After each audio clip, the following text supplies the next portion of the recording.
Ikaw ba sigurado dyan sa trabahong pinasok mo? Marahas na napabuntong hininga si Veronica nang muli na namang marinig ang tinig ni Manolo, kung ilang beses na siya nitong tinanong ng parehong tanong na iyon ay hindi niya na mabilang. Well, I don't know. Okay. I really don't. I don't have any idea how to clean or cook or serve anyone, people do those things for me. Maarte niyang sagot habang pilit isinasara ang zipper ng kanyang lumang bag. Kung bakit ba naman kasi sa dinami-rami ng branded traveling bags na pag-aari niya itong bulok na bag ng katulong pa ang ibinigay sa kanya. Kung hindi mo alam, paano mong malalampasan ang pagsisinungaling mo sa mayordoma ng ba? I don't know Manolo, pwede ba? Stop nagging me. You nag me like my grandfather and it pisses the crap out of me, I told you I don't know okay. Inis niyang sabi, kung anong ginagawa nito sa kanyang silid ay hindi niya alam. Instead of you being like my lola, will you just take this bag downstairs? Utos niya, hindi naman na sumagot pa si Manolo at basta na lang dinampot ang bag niya. Buong akala ni Veronica ay matatahimik na ito ngunit mali siya, napabuntong hininga na lamang si Veronica nang muli itong magsalita bago lumabas ng pinto. Hindi ba sabi mo laking prinsesa ka, may mga katulong ka kaya hindi ka natuto sa gawaing bahay? Bakit hindi mo nalang gayahin ang ginagawa ng mga katulong na nagsisilbi sa iyo? Paano ka ba nila pagsilbihan? Paano mo silang i-treat o ganun? Tingin ko makakatulong iyon ng kaunti. Seryosong sabi ni Manolo, napaisip naman si Veronica, sandaling natahimik saka frustrated na nanaupo sa kanyang kama. Wala, hindi ko alam kung paano. Well, they fetch me water, they prepare my bath, they prepare my foods, well they do everything I ask them to jump off a cliff, they'll do it because they are more scared of losing their jobs than losing their life. Teka nga, ang owa mo na, ang ibig kong sabihin, paano mo sila i-treato? Paano kanila pagsilbihan? Kamot batok na tanong pa ni Manolo. Sinagot ko na, I never really observe. As long as they do everything I want them to do we are good. I asked them to slap me sometimes. Which of course they never did so I do it to them, so technically speaking, ginawa ko silang praktisan para maging magaling akong mananampal. Seryoso niyang sagot, Diyos ko Veronica, ganoon kasama ang ugali mo. Nako kung ganoon ay wala, pupusta akong 3 araw palang masisis-anti kaagad. I am on top of my game, I lie better than I slap. Kaya kung panindigan ang pagiging mahirap na probinsya ng dropout student na kailangan magtrabaho dahil sa hirap ng buhay, you watch and see. Nakangisi niyang sabi bago tuluyang itinaboy si Manolo. Amis, bitbitin mo ang bag mo sa loob ng bahay, naroon sina Nanay Tess at naghihintay sa iyo. Tawag kay Veronica ng lalaking nagpakilalang si Manong Celso at siya ring nagsundo sa kanya. Lihim pang napairap si Veronica bago kinuha ang kanyang bag saka pumasok na sa loob ng malamansyong bahay. This house is even bigger than mine, I wonder who the boss is. Satisfied niyang bulong sa sarili habang iniikot ng tingin ang kabuoan ng bahay na napipintura ng kulay cream. So you will be my new personal maid. Muntik nang mapasigaw sa gulat si Veronica nang may baritonong boses na bigla na lamang nagsalita mula sa kung saan, muli niya pang inikat ang kanyang tingin. Saka natigilan at napangangapayata nang mahanap ng mataang gwapong at makisig na lalaking nakatayo sa puno ng hagdan ng bahay.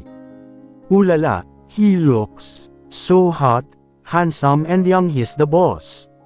Tanong niya sa sarili habang hindi na namalayang nakagat niya na pala ang pang-ibaba niyang labi. Titig na titig rin siya sa lalaki na mukhang papasa agad bilang model ng men's underwear na hindi na kailangang interviewin pa. Oh my gosh! He's a total hunk, ruggedly handsome, I think I can already die. No wait, I sure can't die yet. I will marry him pa. And those biceps, holy crap, I will be willing to submit and make him happy every night. Kudlit. Tahimik niyang kausap sa sarili. Natauhan lamang si Veronica nang may magsalita sa tabi niya. Sir Dalton, siya nga ho ang inyong magiging bagong personal na katulong, ang Pangala. Are you drooling over me right now? Putol ng lalaki sa sinasabi ni Nanay Tess. Mabilis namang nag-iwas ng tingin si Veronica nang makitang nasa kanya ang atensyon nito. Shucks, even his voice was hot, boses palang makalaglag panty na. Kudlit. Mabilis na iwinaksi ni Veronica ang isiping iyon, bakit ba tila nagiging many-okis siya? Please let the woman introduce herself, Nay Tess. Seryosong sabi ng lalaki, tumango naman ang mayordoma bilang pagsangayon. Si Veronica naman ay nanatiling tahimik, kung hindi pa siya pagtaasan ng kilay ng gwapong lalaki ay hindi pa siya matatauhan. Tumikim pa si Veronica saka umaktong tila isang teenager na nakasalubong sa daan ng crush at marteng inipit ang ilang hibla ng buhok sa likod ng kanyang tenga bago nagsalita. My name is Veronica, sir, you can call me, Veronica, ano raw? Jeez, get a hold of yourself, Veronica. Saway niya sa sarili bago muling tinapunan ng Tijan ang kanyang magiging boss na ngayon ay nakataas pa rin ang kilay habang matamang nakatitig sa kanya. Very well, Veronica, once you are done drooling over me, like some kind of a pervert, come see me in my office. Nanay Tess, can I have a word with you? Please come with me. Walang ganang sabi ng lalaki saka mabilis na tumalikod, sumunod naman rito si Nanay Tess. Halos nasa kalagitnaan na ng hagdan ang lalaki ay saka lamang rumahistro kay Veronica ang sinabi nito. No, I wasn't drooling over you, I'm really not, sir. Malakas ang tinig niyang sabi, tinapunan lamang siya ng malamig na tingin ng lalaki saka ngumisi. Hindi na nag-abala pang pag-aralan ni Veronica ang kabuuan ng opisinang kanyang pinasok, tama nga at maraming magaganda at mamahaling gamit ang naroon, ngunit bukod sa hindi naman na bago sa kanya ang ganoong tanawin ay hindi rin siya interesado. She's been surrounded by expensive things all her life, nothing in her hot boss's office interests her anymore, except with the fact that she's in his office and the fact that she had a little crush on him. Who doesn't, anyway? Kudlit. Bulong niya sa sarili saka napangisi. You're here. Gulat niyang sigaw saka mabilis na tinakpan ang sariling bibig nang makita ang lalaking nakaupo sa malaking sofa sa isang sulok ng silid. I see you have a filthy mouth too. Walang reaksyon ang mukhang sabi nito habang matamang siyang tinatitigan. No, sir, just a course of nature, I don't usually curse. Kagat labing pagtatangol niya sa sarili, tumaas naman ang kilay ng lalaki. You seem to be a very good speaker, Veronica. You can easily get a good paying job, so why choose to be a maid? Will you at least offer me to sit down first? Bastos rin aba. Gustong sabihin ni Veronica ngunit agad ding pinigil ang sarili lalo pa at sa itsura pa lamang ay mukhang masungit na ang kanyang boss. She will bet her 2-month salary that this handsome man does not have a sense of humor. Kaka-rating ko lang ho kasi sa Manila sir, wala ho akong sapat na pera para maghanap ng mas maayos na trabaho. Sagot ni Veronica habang pasikretong nagpupuyos ang kalooban dahil ito lamang ang unang pagkakataon nang sinabi niya ang mga salitang iyon.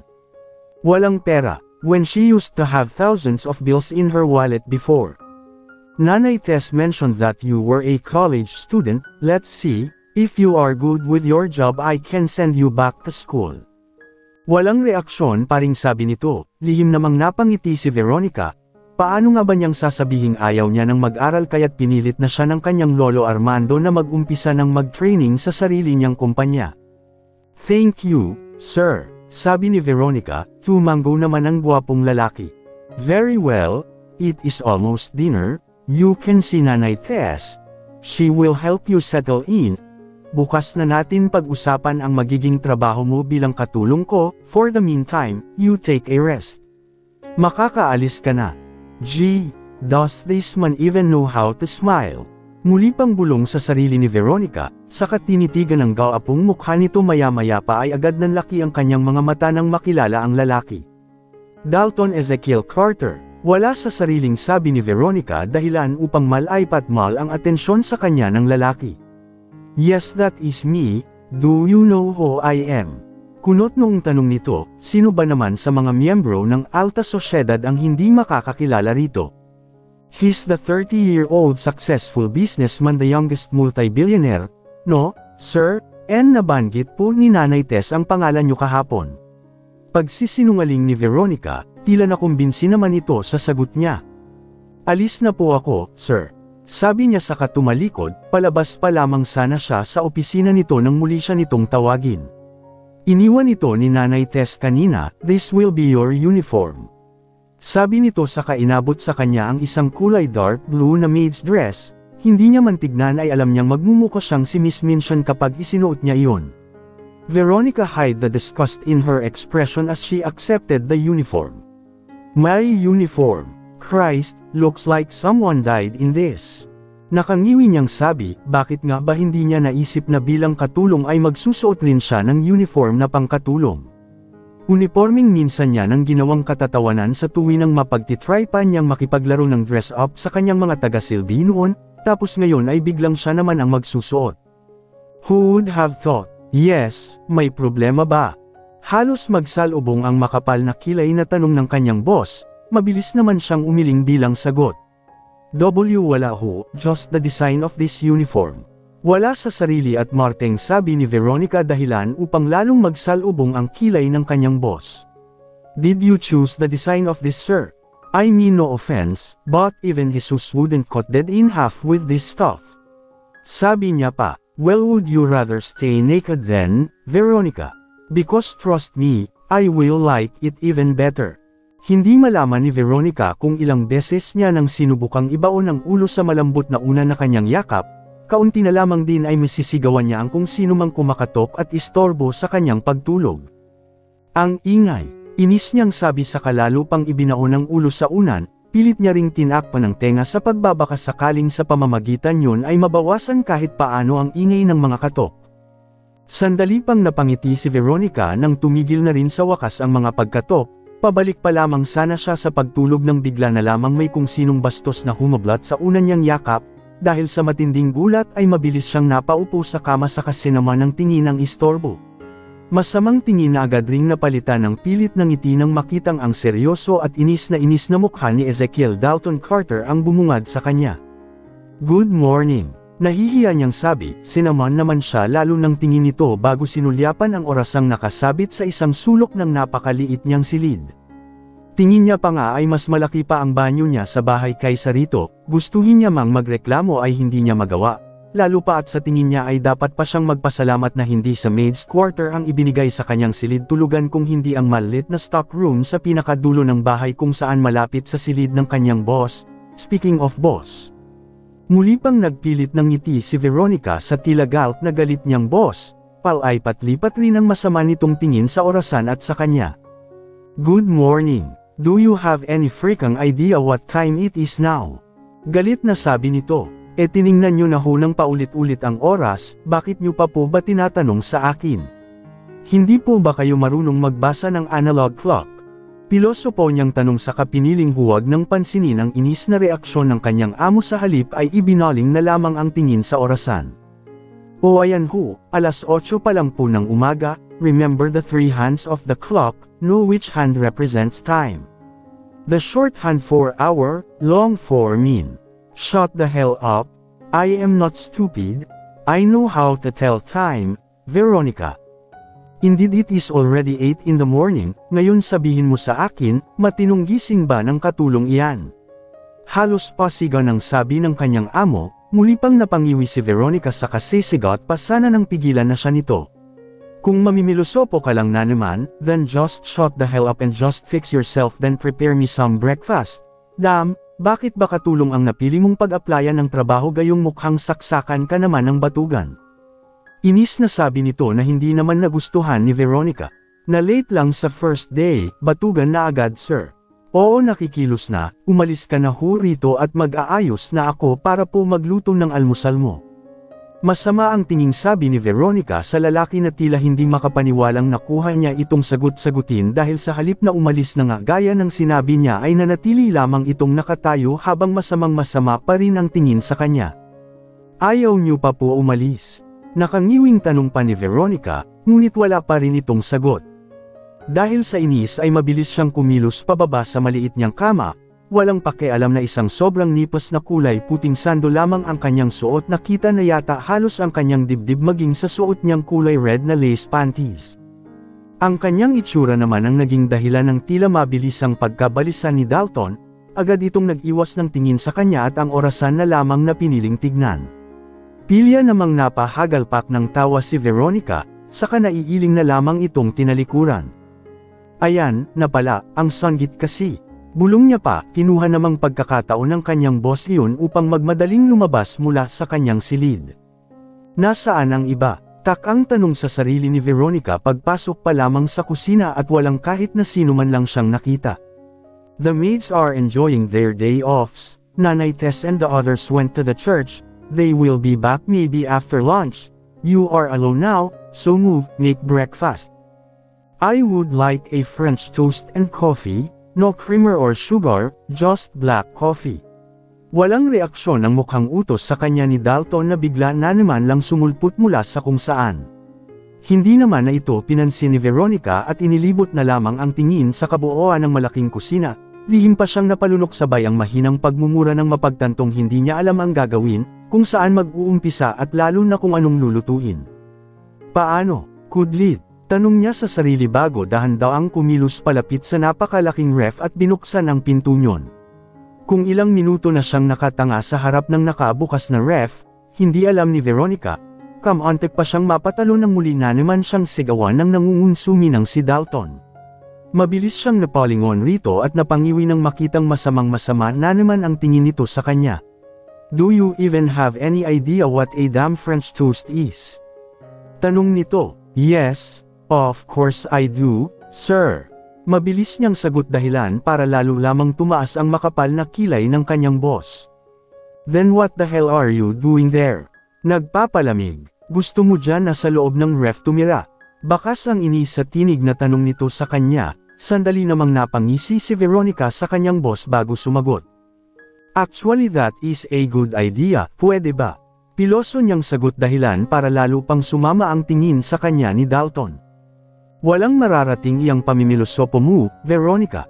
If you want to stay here and work, then do your job. Halos pasigan ang sabi nito, napakamot naman siya ng ulo bago muling inilipat ang tingin sa mga laman ng ref, habang pilit na inaalala kung ano nga ba ang mga sangkap na kakailanganin niya sa paggawa ng punyetang French toast para sa amo niyang mukhang pinaglihi sa sama ng loob. Ngunit kahit anong pilit niya ay wala talaga siyang alam, bukod sa nasasayang ang kuryente dahil sa kanina pang nakabukas ng ref ay lalo lamang maghuhuramintado si Dalton kapag hindi pa rin siya kumilos. Eggs. Of course, there's freaking eggs on freaking French toast. Tuwang-tuwa niyang sabi bago masayang dinampot ang isang egg tray na nakatangalang din sa harap niya. Nakangiti niya pang isinara ang ref at nakuha pang iwagaywas sa harap ng naka-Simon-got paring si Dalton iyon. Wala namang pakialam na naglakad si Veronica palapit sa kitchen counter sa kanaghanap ng mapagbabatihan ng itlog. Matapos sa mga itlog ay saka na naman siya namrobol mo kung ano na ang susunod na gagawin. Muli pa siyang napatanga bago inis at pabagsag na inilapag muli sa counter ang hawak niyang whisk sa katinapunan ng tingin ang nagmamasid lamang na si Dalton. Fine, hindi po talaga ako marunong magluto. I lied to Nanay Tess because I really need this job, sorry po. Kagat labing pag-amin ni Veronica kay Dalton, inirapan naman siya nito bago siya nilapitan. Seriously, ano ba ang nakita ni Nanay Tess sa iyo at sa dinami-dami ng nag-a-apply na katulong ay ikaw pa ang napili? At bakit ba katulong ang pinili mong pasukin gayong mukhang wala ka namang alam gawin? Inis na sabi nito, simple naman itong inirapan ni Veronica bago sumagot. Hindi ko po alam, dapat po ba itanong ko muna kay Nanay Tess kung bakit niya nga ba ako tinanggap bilang katulong? Baka lang kasi nagandahan lang talaga sa akin iyong matanda, at ako ang mas pinakamalapit sa katulong na model ng LV na hanap mo.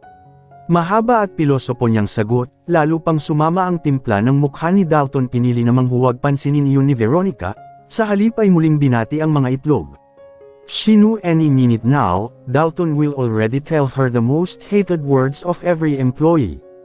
The cursed you are fired words. Inasahan niya na iyon, sino ba naman ang gugustuhing maging katulong ang isang gaya niya na wala nang ang alam sa gawaing bahay ay nunukan pa ng kapilosopohan. Ngunit taliwas sa kanyang inaasahan ang ginawa ni Dalton. Tahimik at naiiling na lamang na inagaw nito mula sa kanya ang whisk at inilagay iyon sa isang malinis na pinggan bago siya binalingan. I am hoping that it's only French toast that you had no idea how to make and that you knew how to do other simple things. To be honest, hindi ko alam kung bakit ka pa nagpunta ng Manila when you can have the same job as a maid in your province, but I am hoping that you will do better next time. Sa susunod din bawasan mo iyang kapilosopohan mo, because not only that is not the right way you treat a boss, also, it irks the crap out of me. Now get the bread, And watch me make a damn breakfast para sa susunod ay alam mo na. Mahabang sabi nito, napakagatlabi naman si Veronica bago nahihiya itong tinanguan muna bago kumilos. Mabilis niyang kinuha ang ipinag-uutos nito saka iyon inabot kay Dalton. Seryosong seryoso ito habang nagluluto kaya't hindi niya maiwasang titigan ito at mapangiti. What? I thought I said you watch what I do, not watch me while I do it. Inis na tanong nito sa kanya, mabilis naman siyang umiling bilang sagot. Are you a chef too? Wala sa sariling tanong ni Veronica. No, cooking is just one of my hobbies. Sagot nito, napatungo naman si Veronica. So magaling kang magluto. Well you can say that. Tipid nitong sagot habang hindi man lang siya tinapunan ng tingin, napangisi naman dito si Veronica bago muling nagsalita. Magaling ka pala magluto bakit hindi na lang po ikaw ang magluto ng sarili mong pagkain at huwag niyo na po akong inuutusan dahil wala ako talaga akong alam sa kusina. Dahil sa sinabi niya mabilis na naman siyang sinaman ng tingin ni Dalton. What is your job here again? Katulong niyo po. Mabilis niyang sagot, tumanggo naman ang kanyang boss na masama pa rin ang tingin sa kanya. Exactly, katulong kita. Trabaho mong pagsilbihan ako para matuwa ako sa iyo at bigyan kita ng sweldo. Kaya ayusin mo ang trabaho mo. Inis na sabi nito, sanggit mo po, nagsasuggest lang naman Naka-Simon Got niyang bulong na mukhang hindi naman nakalampas sa pandinig nito dahil mas lalo pang sumama ang tingin nito sa kanya. Ay sir bawasan niyo ho ang pagiging masungit, ikaw rin mabilis makatanda, yan, kaya pala mukha kayong berang ng tignan. Sabi niya pa saka mabilis na umilag ng akmang ihahampas nito sa kanya ang hawak na spatula. Be thankful you are a woman, kung hindi. Di thank you po. Sagot niya sa kangumiti ng ubod ng tamis sa galit ng amo. I could not hit you, but you know what I can do. Mapanganib na tanong nito, hindi naman na nakasagot pa si Veronica dahil mabilis na itong kumilos palapit sa kanya. I could do this, Dalton said.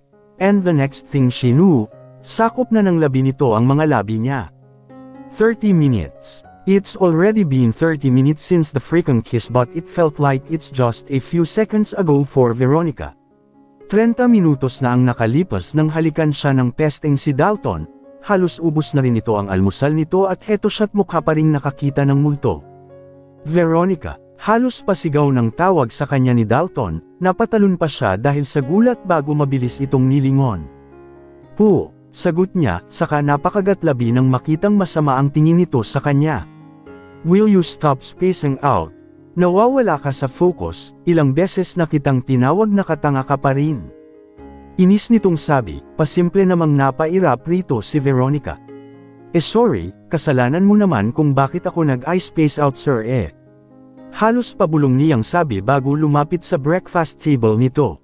Why and how is it my fault that you look so tired and still really sleepy? Kunot ang noong sabi nito, marahas pang napabuntong hininga si Veronica bago ito sinaman ng tingin. What?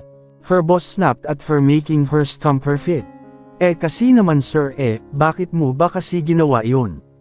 Do you know that it was my first time? Wala sa sarili at tila batang sabi niya. Nangunot naman lalo ang noo ng tila polpol niyang boss. What are you talking about? Takang tanong nito na tila talagang desididong umakto na tila ba walang nangyari. Bakit mo ako hinalikan? Ninakaw mo ang una kong halik, and my first kiss was supposed to be magical, sweet, hindi panakaw. Tila may iyak nang sabi ni Veronica dahilan upang mapangiwi si Dalton. Huwag kang ang owa. Inis na saway nito, muli pang napapadyak si Veronica bago padabog na naupos sa silya sa harap nito. Panagutan mo ako, nang hahaba ang ngusong sabi niya kay Dalton na lalo lamang napangiwi. Have you completely lost your mind? Kasi naman, sa susunod nga huwag kang basta nang hahalik. Nakakainis naman o paano na?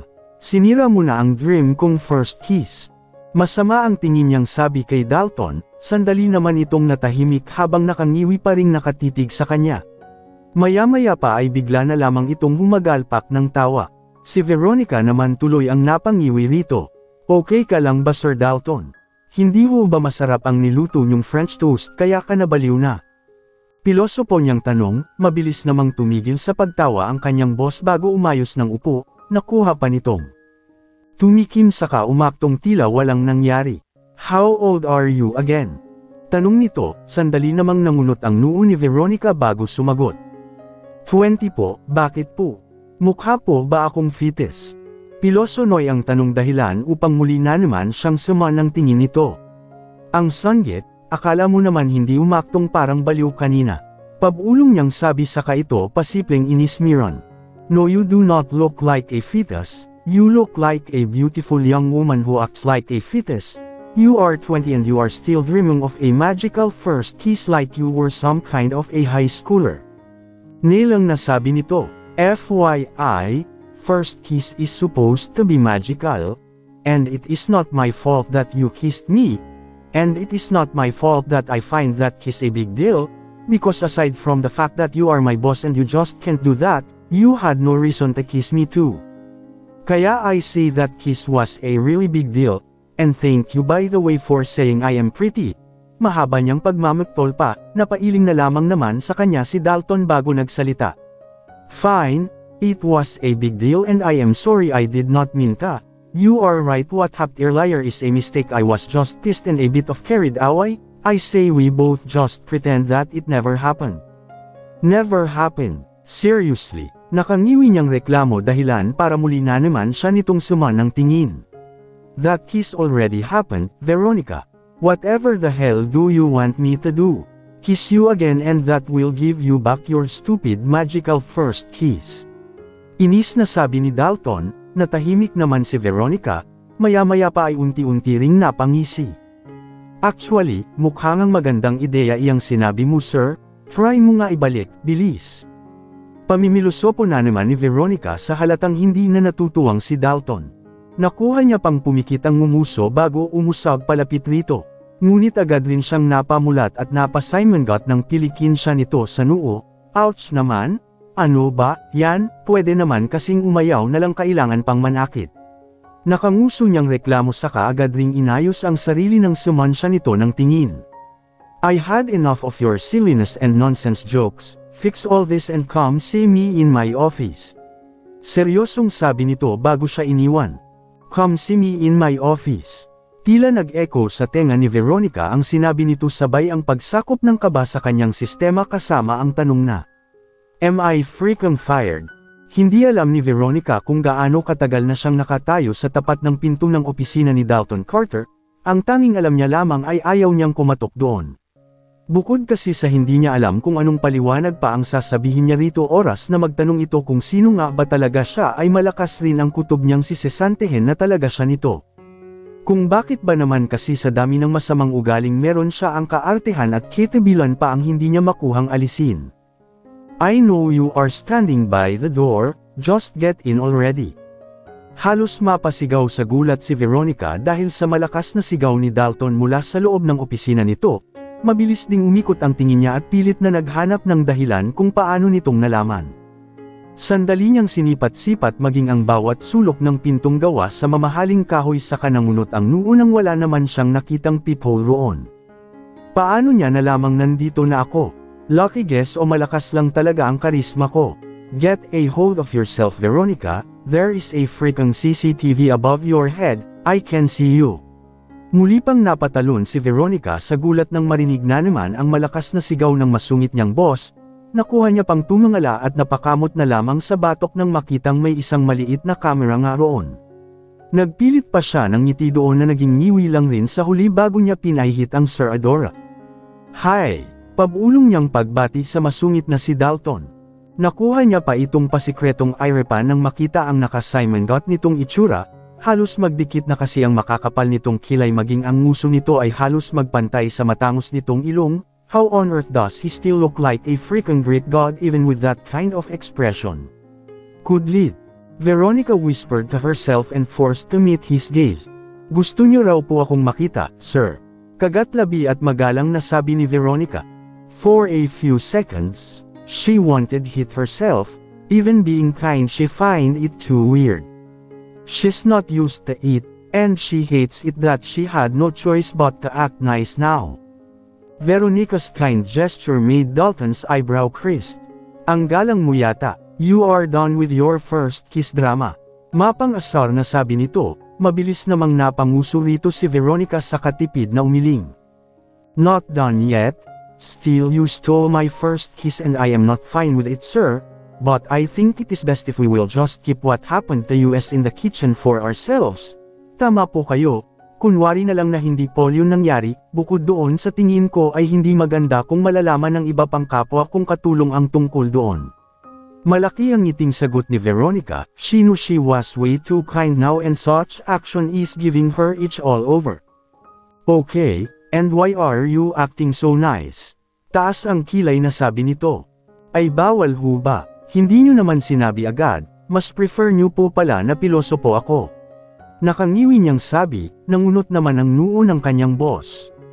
Being nice is already fine, I don't like you acting all naive and crappy towards me, I am your boss and I will be paying you to serve me. Sabi nito, mabilis namang napatango si Veronica. Naiintindihan ko po yun Sir Dalton, I am your personal maid, I got it, I am sorry about the breakfast. The truth is, hindi po talaga ako marunong magluto pero pwede rin naman po akong matuto just please don't fire me, I need this job. Pakiusap ni Veronica, agad na binalot ng katahimikan ang silid, maya-maya pa ay tumayo si Dalton mula sa kinauupuan nito at marahang naglakad palapit sa kanya. Tarantang napa-atres na lamang naman si Veronica, bawat abante nito ay atres siya, hanggang sa wala na siyang maatrasan dahil tumama na ang kanyang likod sa malaki nitong lamesa. Sir, tarantang tawag niya sa boss, tila wala naman itong makilam na nagtuloy lamang sa paglapit, kahit papakiramdam niya ay manlambot na ang kanyang tuhod dahil sa kaba ay pilit siyang tumayo at kunway matapang itong sinalubong ng tingin. Who said I will fire you, Veronica? Dalton asked. His eyes were burning, it was as if her boss's eyes were like a chamber of secrets that she would not dare to steal a glance at, his eyes were like that of a dangerous animal. Danger, she thought as she forced herself to talk.